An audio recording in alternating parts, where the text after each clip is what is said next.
Good evening, everybody. Welcome back, listener. Well, no. Spooky. Better practice. We got to look good for the mortals that join us. Yes.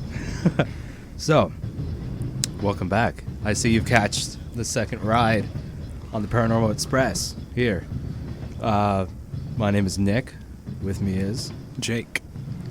And we will be your, I guess we're just passengers at this point. But, in a way, we are psychopomps. We're guiding them. We are guiding them, yes. Unfortunate bit of mess you had back on the mortal plane. So now that's why you're here. But glad you could join us for this evening. You already literally pulled us right into what we're going to be talking about. Yeah. So, what is that? Music? It's the, Yeah. ambient music in the train. Yeah.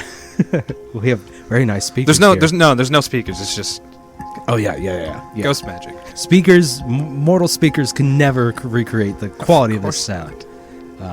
Literally just there's an opera of ghosts in the ceiling doing it. So Jake already told us what we're basically going to be talking about today, and that's psychopomps. You want to go over a kind of a dry definition of what they are, or Soul guides. That's literally what the word means. Is a guide of souls. Mm-hmm. That's what the word means. Okay. Psycho is soul, I believe, and pomp is guide. I could have that backwards. I don't have the definition pulled up. And it is a Greek word. It is Greek. In origin, correct? Okay. Greek in origin. Yes. Seems to be where most of those words come from. Yes. Darn Greeks they all got to it first. No, the darn Romans. Okay. Yeah. They took everything and bastardized it. No, not really. I'm joking. Yes. Well. I will take the role of talk. Yes, we're both going to be talking about psychopomps. Yep. If you were here on the first journey we were on, the first ride, we talked about like our favorite beings. And things. Mine happened to be a psychopomp, and that's the Dullahan, which is something I will get into a little bit later. And I kind of so we had to bend about what we were going to be talking about this evening, and we decided to go with psychopomps just because it was on the idea. Honestly, I think that night was the first time I've heard the term psychopomp used. Because you asked me when we were doing that, what does that mean? What is that? And I find that very. Because when you mentioned that they're a guide of souls or whatever, yeah, I was like, psychopomp.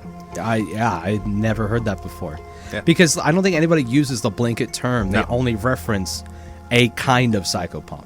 Because there's many different kinds, obviously, every culture and language. There's so many just alone in ancient Greece. Yeah. So many. Every death god, every god to do with the underworld is a psychopomp in ancient Greece. And I hate it. But I also love it. It's because they all do their own work. They don't just kill people. They take them, too. Well, yeah, no. That's the Psychopomps don't kill people. Yeah. Usually. Usually they don't. There is a psychopomp on my list, at least, who did kill people. Mm-hmm. Originally. He's a Hindu god. Both the ones on mine say that they do, but technically, I don't know. Folklore's weird like that. Folklore is really weird because obviously folklore came from spoken lore, which is where things really get messy and fuzzy. There's various stories for similar beings, or even the same thing, same being. So if you've never heard the term psychopomp before, you've definitely, though, still have heard of a kind of them. I mean, one of the most common in our culture, of course, is the Grim Reaper. Yeah. I mean, of course, the Grim Reaper is supposed to be death personified, but still the entity that is the Grim Reaper that we see in art and That's it. Yes. I was thinking either Family Guy or I was going to think the Simpsons episode where Homer became Death, which was interesting as well. Yes, we get access to FOTS television here on the Paranormal Express. We saw it when we were alive. We have like 5,000 different cable channels. It's pretty sweet, actually. The Let's package, the cable? Afterlife gets. Oh yeah. You sure it's not ghost streaming? We used to have cable. Man, cable was it came in and it's out. Satellite. It depended on what ethereal plane we were entering. Yeah. That really depends.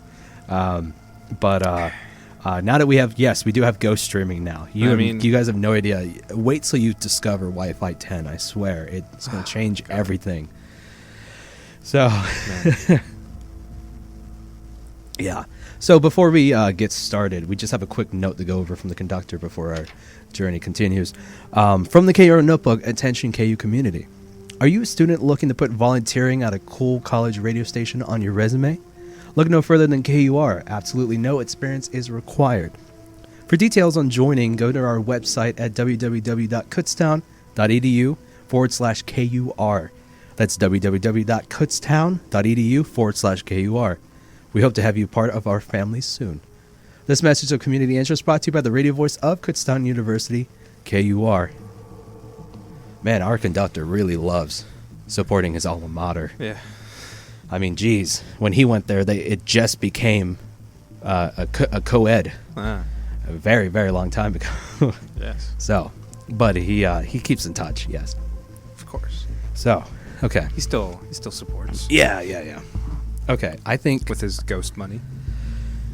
So do you want to go first on a topic? You said you were going to go first. Yeah, I'll go first. Okay. I'm I'm real excited to talk about the Dullahan because I just like saying the word Dullahan. Yeah. Dullahan. Like, it makes your whole mouth from front to back do something, and that's pretty cool. So,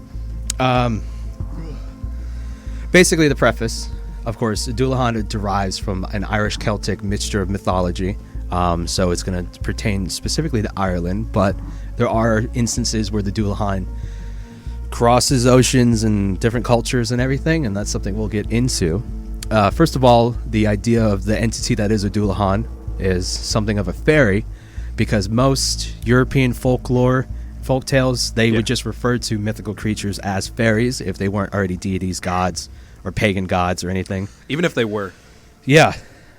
Just because, I mean, it seems like if anything, it might be rooted in the way you can get away with talking about it without it being anti-religious or anti-Christian or anything like that. That's definitely it, because, they would come across these beings, and they're like, they're not gods. Yeah. No. Just crazy thing. I don't know. So, a lot of the Dullahan's lineage is mostly actually written folklore more than anything. It started in South Ireland. It's written in a lot of collections in the something. Man, I didn't actually get to look up the pronunciation of it because it's half Gaelic, half not.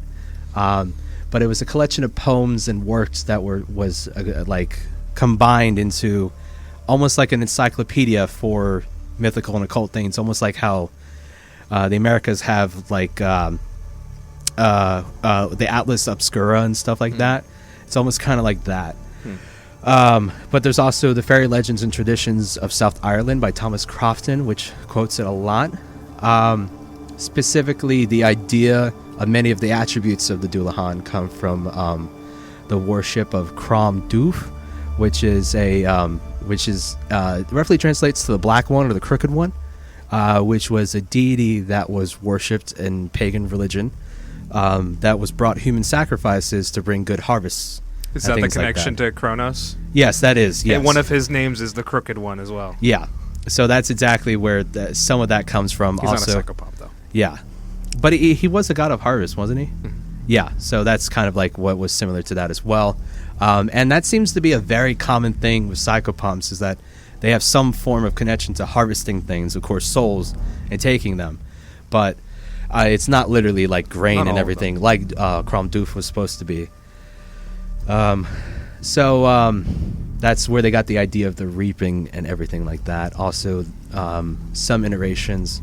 Mostly he doesn't, or I say he, it's appeared as both male or female,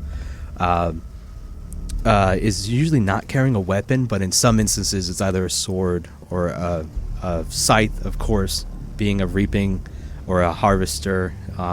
Very common tool, especially because when scythes became popular around the 13th century and so, that's where that kind of started to become more popular from. Excuse me. Ghost coughs. Love it. Ghost Vid-19. Yeah, Ghost Vid-19. Oh, man. Jeez. So, basically, the physical image of what a Dullahan could be is a large being in a black cloak or some form of black clothes. It's been armor. It's been actually not anything at all, just a pure skeleton made out of black. That's also black charred. And they're usually riding a horse. that kind of got pulled into when it was interpreted in the Americas, with that popular novel Sleepy Hollow by Washington Irving. That's where kind of more the horse came. Originally, it was supposed to be a coach or a passenger coach or a wagon that it was pulled. Similar to us. Are you a Doulahan? No. A ghost Doulahan with a train. Wow, that'd be interesting. Of course, one of the most classic characteristics of a Doulahan, or the headless horseman, as it was derived from the Doulahan, is that it is carrying its own head and it's headless itself. Even if the head's not visible, it's usually carried by its side and its arm in a pocket or something like that. And also there are lots of renderings of even it using substitutes in place of its head, like a jack-o'-lantern that's on fire and things like that. Very classic, very cool looking imagery for that. Yeah, that was as far as I knew about the Doulahan. Yeah. One of the earlier renditions of it was a carriage drawn by up to 6 black horses, referred to as the silent coach or the death coach, because it's either it wouldn't be heard until it was too close, or in general you weren't supposed to see the Doulahan, because if you did, even if it wasn't coming for you, it would mean that you or somebody close to you would be dying soon, because the Doulahan would literally go to kill people to take them, but it was because it was their time, and he would be the actual force of killing them. Right. Of course, if you were unlucky enough to come across a Doulahan and you were not its target, it would either still kill you, or if it did not, it would do the worst thing and it would take your eyesight from you. So that you would basically become worthless to the point at that time where you would die because you lost your eyesight, which is very, very, very important without assistance, of course. And the means at which he would do that, the means at which he would do that. Just a train engine.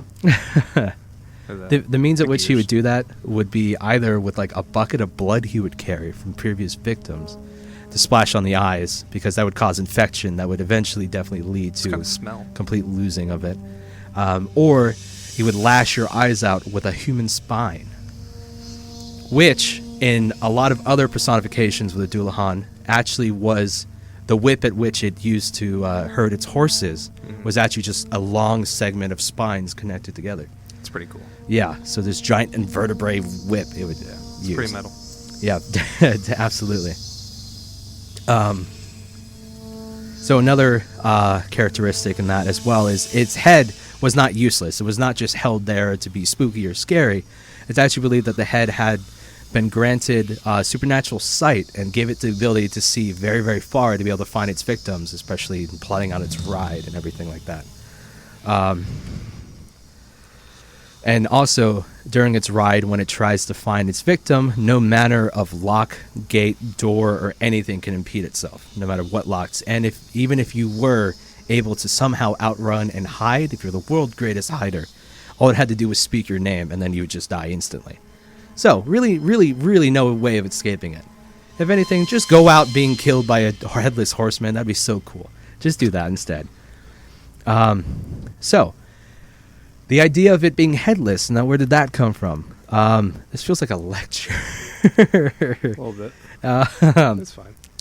So, the cool thing about it being headless actually is derived by the beliefs of the Celtic people, which was that the soul was actually stored in the head. So, it being headless was just personified of it taking the soul out and like having it separate, because it's just a soulless creature that's going around. What about nearly headless? Nearly headless. His soul comes in and out every once in a while, yeah. And that mainly is because a lot of Celtic warriors would humiliate their opponents by beheading their enemies and using the heads, because when the head was taken from the body, the soul was taken as well, and that would leave the spirit shattered, so even in the afterlife they had no peace. Things like that.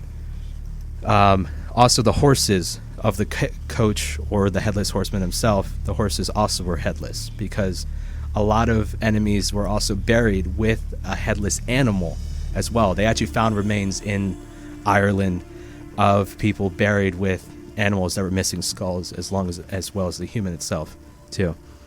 The logistics behind that. How do the horses guide themselves?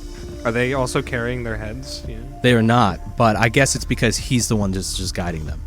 Or I don't know. It's all spirit stuff. They can see spiritually. Yeah. One of the really interesting things about the Dullahan as well is that it has an aversion to gold. Now, there's not much explanation as to why, but that's why there are many merchants and people about that had lots of gold were avoided by the horsemen, or if they believed that they were going to be attacked, they would carry gold on them at all times to try to ward it off. But of course, eventually it would still make it to them. Another really interesting thing. So, Ghost Rider, right? Yeah. Cool stuff. Of course. It's almost like he's basically like a psychopomp in a way. He is. He's based on besides Odin. being like a vengeance spirit and everything as well. He has a connection to Odin, and he has a connection. Yeah. So the carriage was reportedly in some tales able to travel at such a speed that the road and bushes nearby would catch on fire. Ah. So almost like that's kind of where they got the idea from. It's pretty cool. But yeah, so the Headless Horseman itself is not nearly the original idea of it. That was from Washington Irving's Sleepy Hollow, which was also the 1999 movie Sleepy Hollow with Johnny Depp. That also adapts kind of the same idea with the original story. Because the reason they had just a horseback soldier is that they wanted to strike fear into people, and they did that by having it represent a Hessian trooper, which is a German horseback rider that were hired as mercenaries for the British during the Revolutionary War. So a lot of people remember them for that, and they would think that it was the spirit of an angry Hessian soldier that had lost his head and would ride the streets around Eastern America, scaring people and killing people to try to win the war. Do have a connection to the Wild Hunt? Did you find that at all? I did not see any mention of it, no. Okay. But because I know Ghost Rider does. Yeah. I didn't even see people point towards Ghost Rider for it either, which is interesting. You would think, whoa, creepy skeleton guy on an animal. Well, I think it's Ghost because Rider is specifically American. Yeah.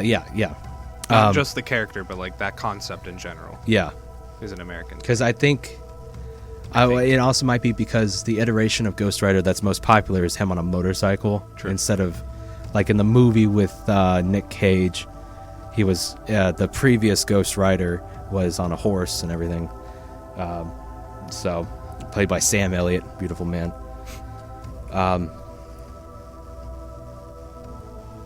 So I believe we're gonna have to go to a quick break. Actually, now that I basically finished it up. So I hope you guys enjoyed that about Dullahans. I think they're just fantastically cool. What? I know I did. It's actually really, really cool stuff. I really like. Just the way they look, oh man, especially the whole fiery jack-o'-lantern stuff and everything like that. But okay, so we'll be right back after a quick break. We got to keep the lights on in the carriage, in the car. The conductor requires the train car. Yes, he does. We are contractually. How else are we supposed to pay for Wi-Fi 10? Yeah, Wi-Fi 10. Yeah, we have access to it, but they got a monopoly because it's just us. So we will be right back with that. You're listening to the Paranormal Express on the radio voice of Kutztown University, KUR.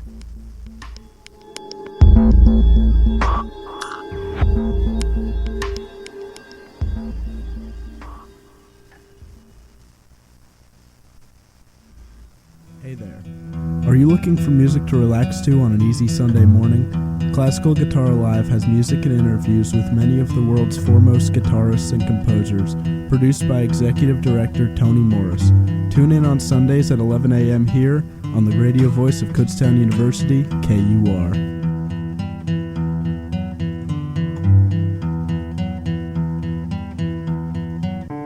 Hi, I'm Brett Michaels for the American Diabetes Association. Diabetes is a constant battle. Testing, treating, fighting to live a normal life. I know, I've had diabetes since I was 6 years old. A lot of people don't think it's deadly, but diabetes kills more Americans each year than breast cancer and AIDS combined. It's been called a silent epidemic, and without your help, it will keep getting worse. Please join me in the movement to stop diabetes. Share your passion and your story. Get involved in local events like the Tour de Cure or the Step Out Walk. Learn how you can better manage this disease or reduce your odds of developing it. And give what you can to help us spread the word and fund programs like the diabetes camps for kids and research to find a cure. Join the movement at stopdiabetes.com. Help us fight a deadly disease that shortens and burdens the lives of millions of Americans. Together, we can stop diabetes.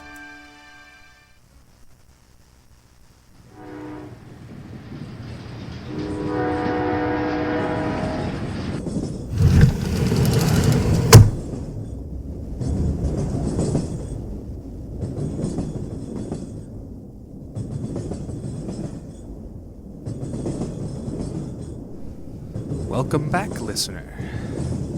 Hope you enjoyed your potty break. I hope the toilets weren't too ghoulishly. Oh man. Do you want to try that again? No, I don't. Please, let's just All right. continue. Let's just forget I never did that. All right, I will forget you never did that. Okay. So Yes, if you're you just finished talking about the Doulahan. oh, that's loud. These speakers, man, they're good. Told you.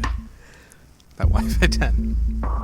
Yeah. The Wi-Fi The carries Wi-Fi music. the Wi-Fi is what makes the music so good, yes. Okay, so That's what the 10 does. what were we doing before the break? You were talking about the Doulahan. And I was about to, I guess, transition to talking about one of my favorite, not my favorite psychopomp, but my favorite psychopomp that I found through this, through researching for this this episode. Okay.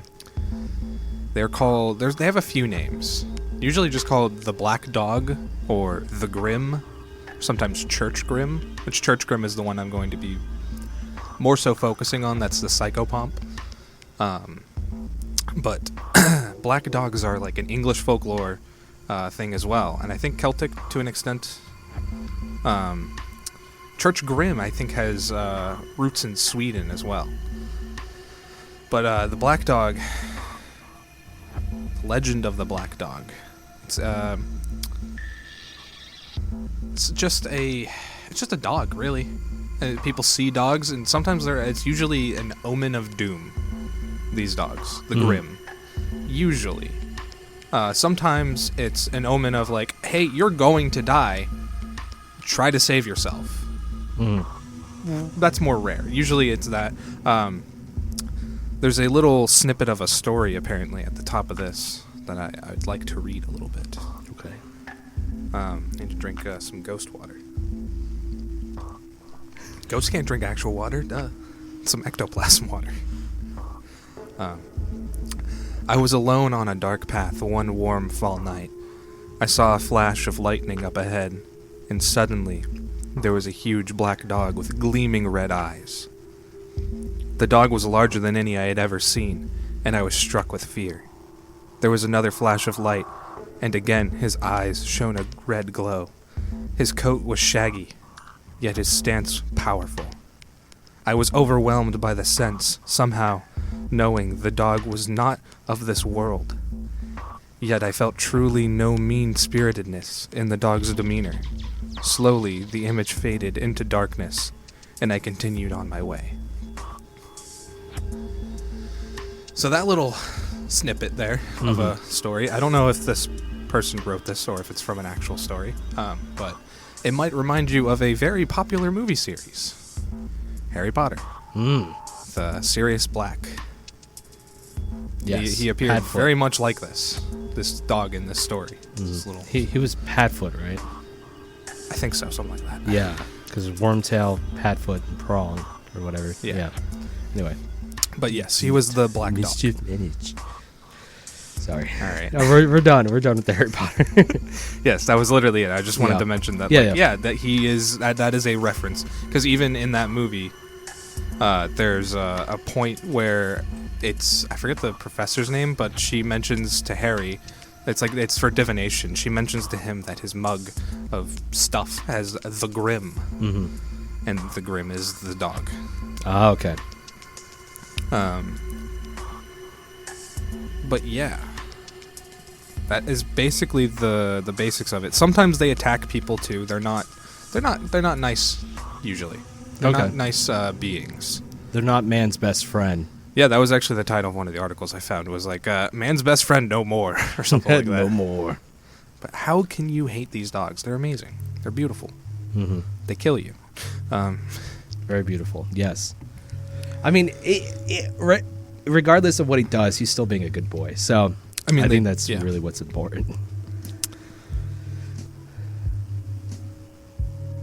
So the like source of these like fears of these dogs, I think, is just they had a lot of black dogs in the area that were strays, and they were believed to have like rabies and stuff, and so there's just a lot of folklore and stories that rose about seeing evil dogs at night. But to get more into what's going to be important for this, that is not what I want. There is something called the Church Grim, which I'm trying to find an overview of that. I had it a second ago. That sucks. It's whatever. I can kind of summarize. The Church Grim is basically a being. I don't think it's always this dog, but it's often a dog. They are guardians of churches. They guard the like graveyard that's usually around a church and stuff. They're guardians of the souls.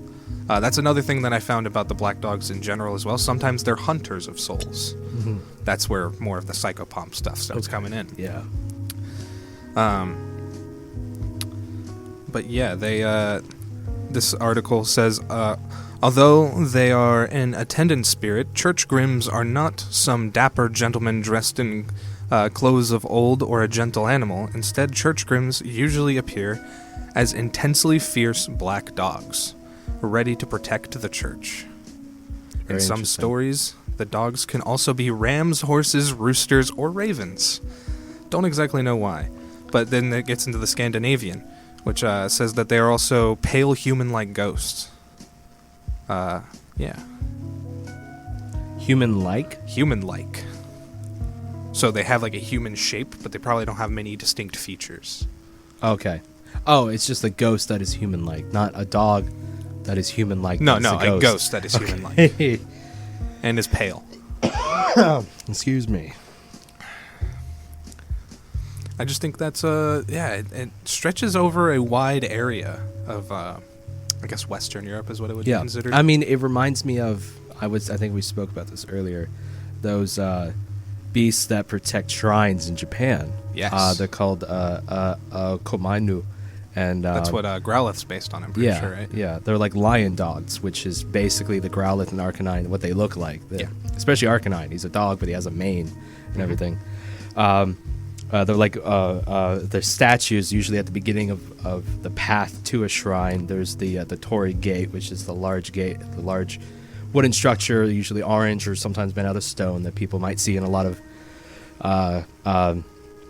images that have to do with like old spiritual Japan, and they're supposed to be like the protectors of it. Now there's a lot of shrines that have fox spirits that are the protectors, but the fox spirits are more like the attendants. They're the ones that take care of the shrine.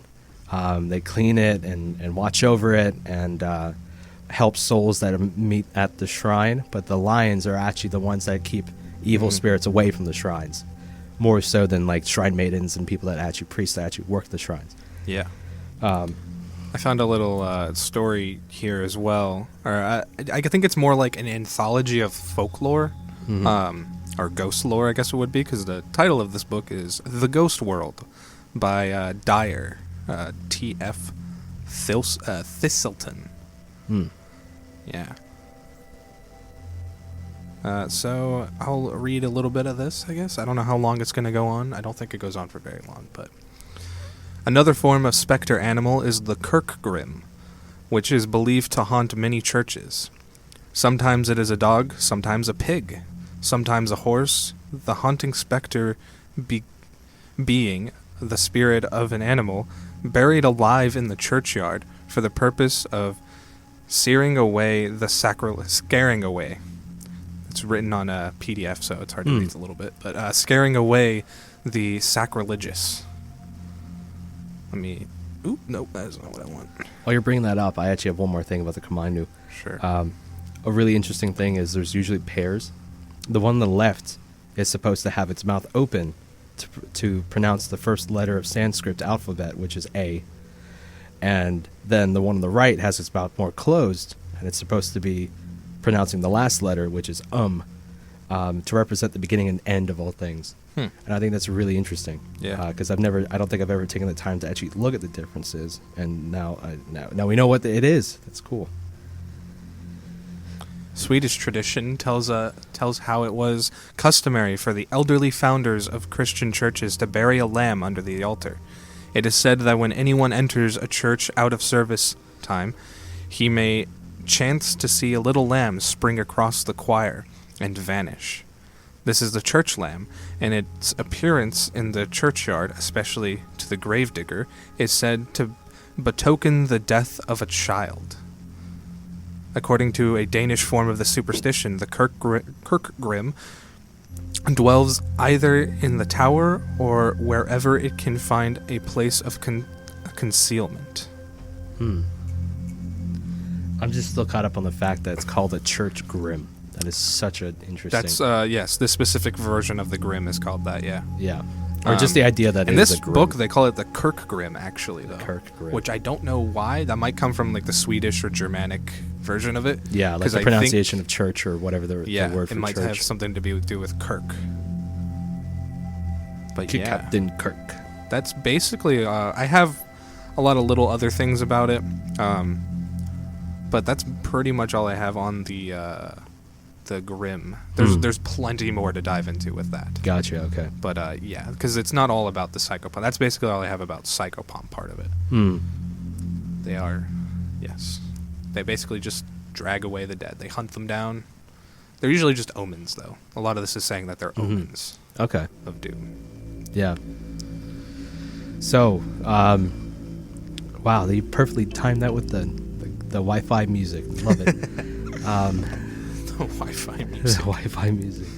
So, I just have a little quick excerpt. I mean, I did bring up the Grim Reaper a little bit earlier in the ride, but because I got a lot less about this, so that's fine. I'm not going to talk your ear off again about this stuff. But basically, if you wanted to get a little bit of an idea of what's behind the Grim Reaper, the death itself, that was the originality of the idea. Is that it originated back during the bubonic plague, the Great Death, and the Black Death. Many people were dying. I mean, it was estimated from 25% to 70% of the world's population was killed by the bubonic plague. The reason we don't have an exact number, of course, is because there's a lot of incorrect recordings and a lot of a mismatch of what's going on, because obviously at the time, there were very few people who could read. Most of them were probably dying, the ones that could read and write. So difficult to go back to, but that's the idea, is everybody's normal day, whether they were the poorest or the richest in the country, they were surrounded by death, because the bubonic plague was not discriminatory. It did not favor a certain people. It may have killed maybe more peasants and more people in dirtier situations, but everybody was being killed by this. So one of the greatest coping mechanisms against something that is unknown, such as the bubonic plague, because the understanding of medicine was not there, they tried to personify it, and that was by giving it a humanly form. But most of the images of death they had, because prior the church would take care of bodies, now there was not enough clergymen or anything to take care of them. So there were bodies in the street decomposing, decaying, and then skeletons of the dead. So that was the idea of what they got it. And of course, the classic black robe, a ceremonial robe, and funerals and mourning, that idea of what the color black is used. And similarly as well, it coming to be a reaper of the dead, it of course also has a sight. It previously had a sickle, actually. It was just until the scythe became popular in the 13th What's the century. difference? Between what? Sickle and scythe. A sickle is a much smaller version of a scythe. So a sickle has a much shorter handle and was used with one hand and could only reap a certain amount in an area. A scythe had up to a 6-foot-long pole with the handles and was much more efficient because you could swing a wide area and sow a ton of it in one swipe, and so that's what they got that from. Especially also the idea that sometimes the reaper would ride on horseback. It's easier for him to reach with a scythe down to the ground because of its great length and everything. So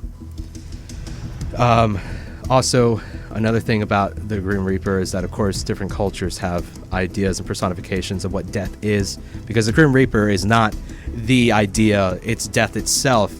So each culture will have its own image of that. The American version is definitely more of an idea of a Grim Reaper, also European.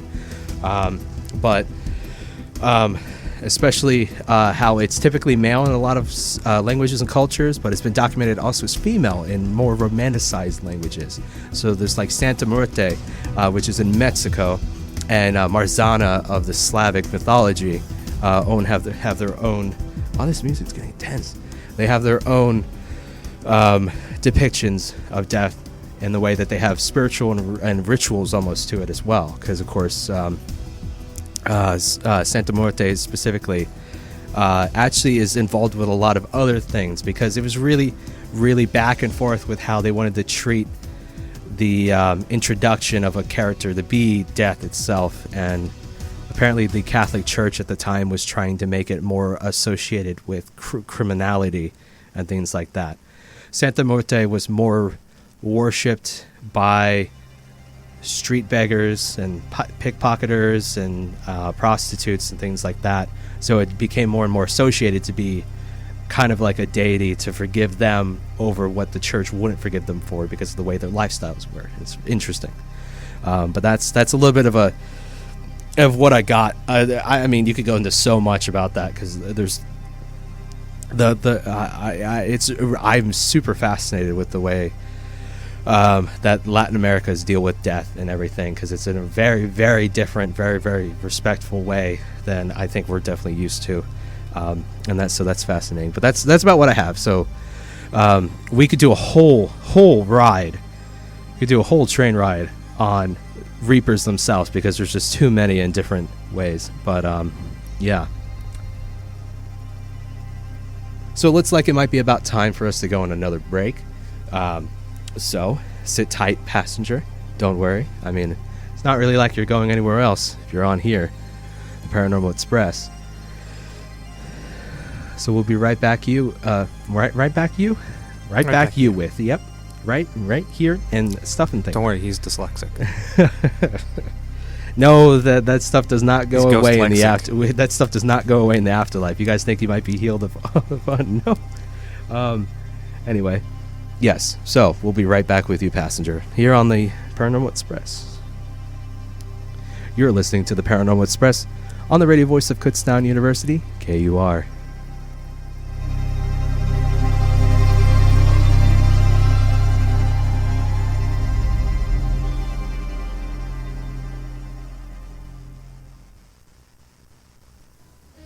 Follow KUR, an award-winning radio station, on Twitter to receive exciting daily content delivered straight to your newsfeed.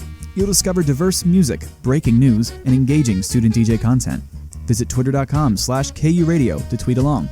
Remember to use hashtag KURadio on social media. We are the radio voice of Kutztown University, KUR.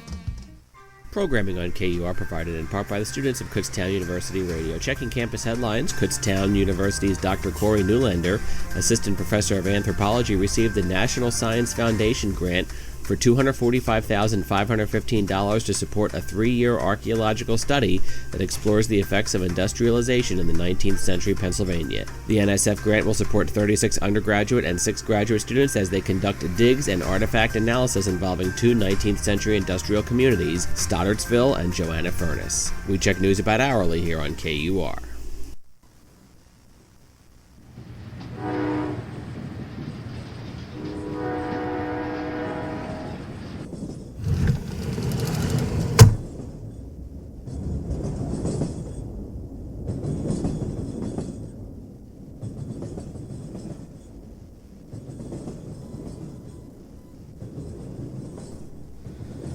Welcome back, everybody. Hello once again. I say everybody. There's quite a few people here this time. I hope. I believe. I don't know. I don't think ghosts are real. Imagine a ghost who doesn't believe in ghosts. That'd be great. It's almost like the reverse of, well, no, actually, technically.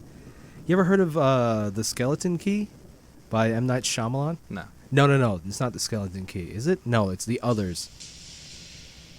The Others. That was spooky. It even scared me. A ghost. And The Others, by M. Night Shyamalan. Spoilers to people who actually care. If you haven't seen the movie, we don't have much and time. You kind of, yeah, we don't. Really quick. The people living in the house think they're haunted, but they are actually the ghosts haunting the other people. Ah. So anyway, okay, here we are. So on the last episode, wow, before we went on that quick break, I was talking about Grim Reapers, almost like a continuation of Doolahans, because today's topic is Psychopomps. Yes. And Jake is going to fill us in on more Psychopomps. I've been talking about very traditional one. Yes. Almost everyone knows about this guy. Awesome. Let's hear or it. at least has some idea of this guy. They might not know his name. His name is Karen. And not some white woman who wants to talk to the manager, but Karen, as in Greek mythology, Charon, Karen. He is a deity, I guess a deity? I don't know. He's the ferryman. Okay. He's the one who ferries souls across the rivers in the underworld. There are actually 5 rivers in the underworld. Mm-hmm. Of course, the most famous one is Styx. But besides that, Karen is the son of Erebus, the Greek personification of darkness, and Nyx, the Greek personification of night. Mm. One quick thing. Can you turn my headset down? Because, yeah, I can hear myself breathe. Yeah, sorry. That wasn't me. Who was that?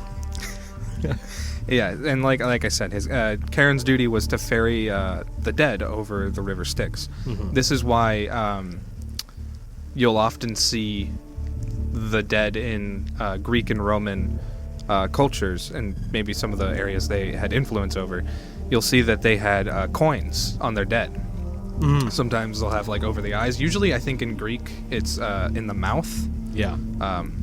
I've definitely seen it in... That's interesting you say that, because I remember a lot of Western movies. The guy, they would bury...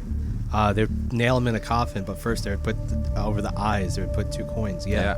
That goes back to him, to Karen. Okay. It's to pay the ferryman to take you across the river. Oh. So you can actually get to the afterlife. Okay. Because otherwise you're stranded. Yeah, so you just arrive there and be like, oh, man, sorry, I left them on my alive pants. Yes. His depiction is interesting because he's often depicted modernly as just a figure in a black cloak with a rod that he, pushes the boat across the river. Yeah. He is definitely an inspiration for the Grim Reaper. Yes. But that's more of a modern take on him. Originally, he was a morose and grisly old man. Okay. Sounds about right. The guy that's been working since the beginning of time. Yeah. That's old. I think so. And different versions, like, he'll have different depictions. Like, the grisly old man comes from Aristophanes, a comedy. Mm-hmm. Yeah, Greek comedies are weird. Yes, they are. Quite not the comedy. But then Virgil in the Aeneid, he's a common character, apparently. Which is weird, because, no, that's not that weird. Never mind. I was thinking of Dante. Ah, yeah. That would be weirder, but also not weirder. But in Etruscan mythology, he was known as Charon, Charun, and appeared as a death demon, armed with a hammer. Eventually, he came to be regarded as an image of death and the world and of the world below. As such, he survives in the Charos, or the Chirontas, the angel of death in modern Greek folklore. But that's basically him.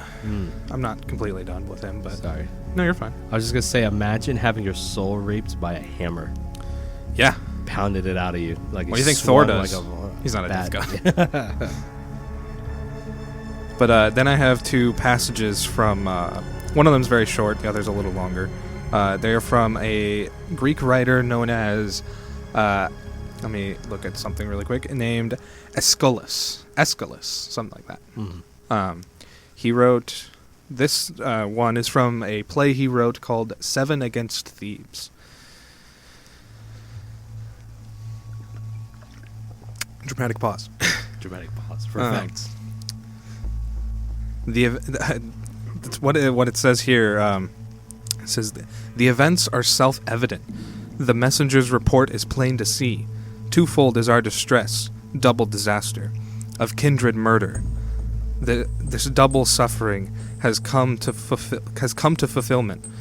What shall I say? What else indeed than that sorrow born of sorrows surround this house hearth?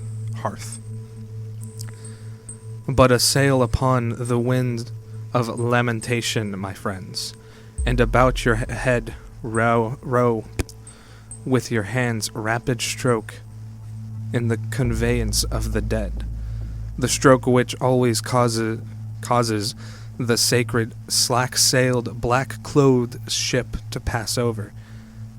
Acheron, which is the other river in the underworld, one of the other rivers, and one of the others that Charon specifically uses.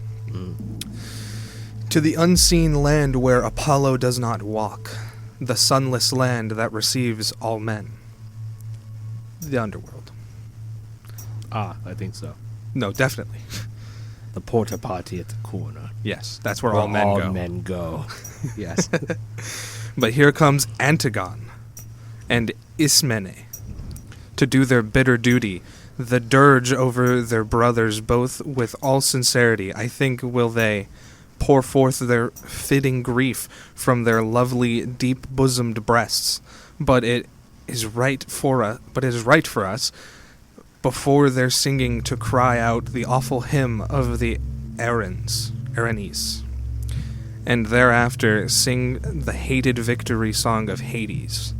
Ah, sisters, most unfortunate in your kin of all women who clasp the girdle about their robes, I weep, I groan, and there is no feigning in the shrill cries that come straight from my heart.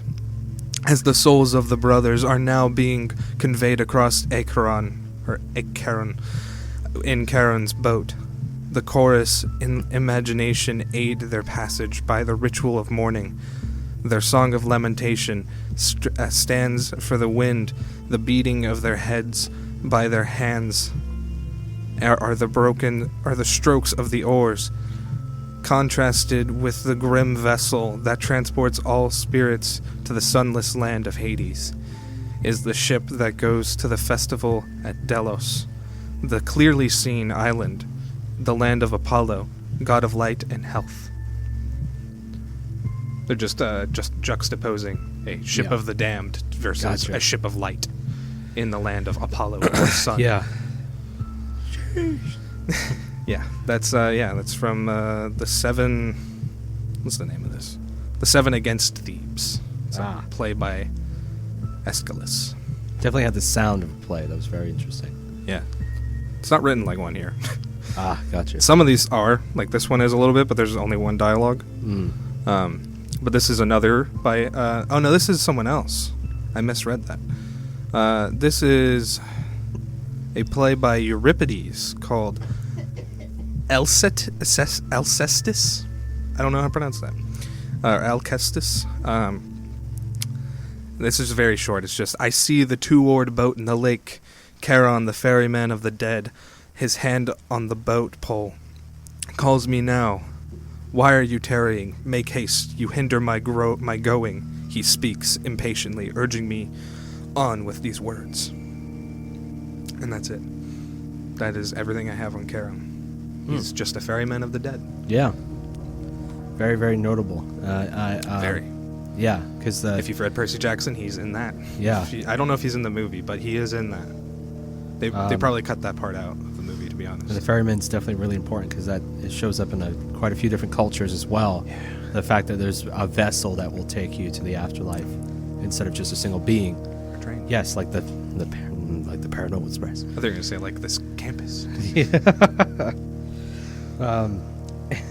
Technically, yeah. I mean, anything that's moving and you could be on can technically be called a vessel or a mode of transportation. Yeah, sure. So I believe we actually have another note from the conductor. Yes. We have to go over. From the KUR notebook. Attention KU community. Did you know faculty and staff can get 4 free general admission tickets to each Golden Bears football home game? Go to kutztown.university.com, register with your KU credentials under students/faculty/staff, create your account, and access your tickets. That's kutztown.universitytickets.com. We hope to see you at the next home game cheering on Golden Bears. Oh, and by the way, all home football games are live this season on KUR. Make sure to take your radio to the game or tune in if you cannot go. This message of community interest brought to you by the radio voice of Kutztown University, KUR. I know we just read that, but I cannot imagine at this point in time on the mortal plane that they are still bringing radios to a football game. Yeah, but that seems a bit weird. But I'm not going to question the location of the conductor's alma mater. Maybe there are a few still stuck in the past, those technologies. But, so we don't have much time left before we have to start wrapping up. Did you have one last thing that you wanted to go over? You can, do you want to go over to the... I don't have anything else to go over, really. Well, I can just do Hermes very quick. I mean, most people know who Hermes is. He's literally the most well-known Greek deity because he's literally everywhere. Yes. Literally everywhere. Even today. He, in terms of Psychopomp, there isn't much. It's just because he's a god of many things, but he's the god of boundaries specifically, and messengers. So him being a god of messengers, people would pray to him to send messages to the dead. But they would also, because he's a god of boundaries, he was believed to be the god of the boundary between the mortal plane and the afterlife, basically. Mm-hmm. Okay. So yeah, that's basically his Psychopomp part. Yeah, that's basically it. Because Hermes has those shiny boots, and he does, except for if he's Roman. Then he has a shiny helmet with wings. Ah, either way, the personification of speed, and he has to move across the plains and stuff. Very cool. I had some stories here too about that, but that's fine. I don't need to go into them. Okay, then I guess sure. I have one more as well. Oh, yeah. I need to do something really quick. If you wanna. Yeah, I guess I could go over really quick.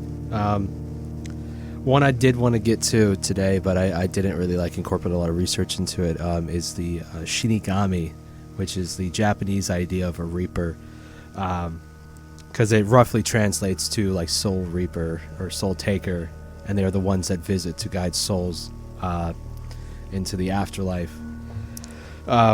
Because I don't have much research, I'm not going to go too far into it, but it's very fascinating stuff, the way that apparently they are,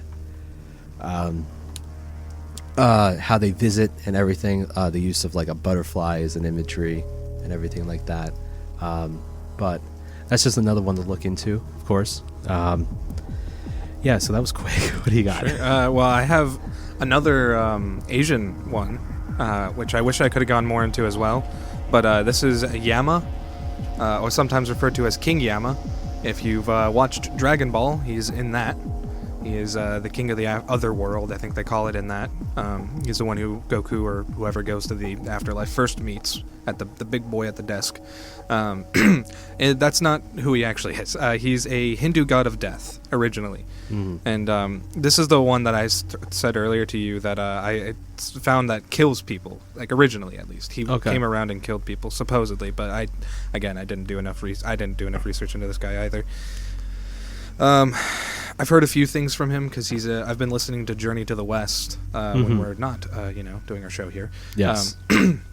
And he's mentioned in that a few times. Because he, as Buddhism and spread, because of course Buddhism started in India, and so some of the Hindu ideas and gods got incorporated into Buddhism a little bit and transferred over to like China.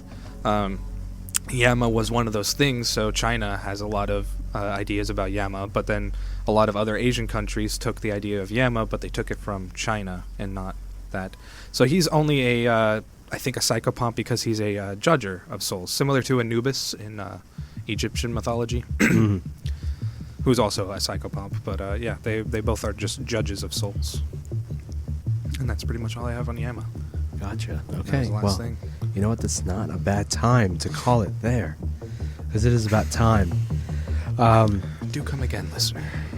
Or maybe not. If you do come again, come in a much... Just take your time coming here. We understand your arrival was a little bit unannounced, but you can definitely Everyone return. comes eventually. Yes, you can definitely return if you get off at the next stop. So we implore you to do so, should you wish to not stay here. I would think you wouldn't, but here we are. Anyway, again, you can always catch us at the same time. Of course, just make sure you're here and present, because we do not normally stop very often or very easily for others to come on. Now, have a great evening, everybody. Watch out for our resident psychopomp. Yes, watch out for our psychopomp himself. Conductor. Yes, the conductor himself. Now, you must get off now, so Seems you're not quite dead yet. have a good night and enjoy your flesh as much as you can and for as long as you can. Certainly. Certainly. You said mortality or something. So Chris said mortality. I don't know, something about just that's what I miss the most. You miss your flesh? I miss my flesh. I miss my skin. I felt too tight in it. Okay. Okay. Have a good night, listeners. If you want to keep up to date with the adventures of Paranormal Express, make sure you follow us on Twitter, and as well as look out for other updates on possibly a future Instagram. What was our Twitter? Our Twitter is at paranormal_exp. EXP. Okay. It's too Not long. too It hard. would not let me put express. Okay. Yeah, that makes about sense. But the actual title of the Twitter is going to be Paranormal Express, It right? is, yes. Yeah. So make sure you keep track with Our us on YouTube there. is also Paranormal Express. It's easier to find through the Twitter because there's other stuff on Yeah.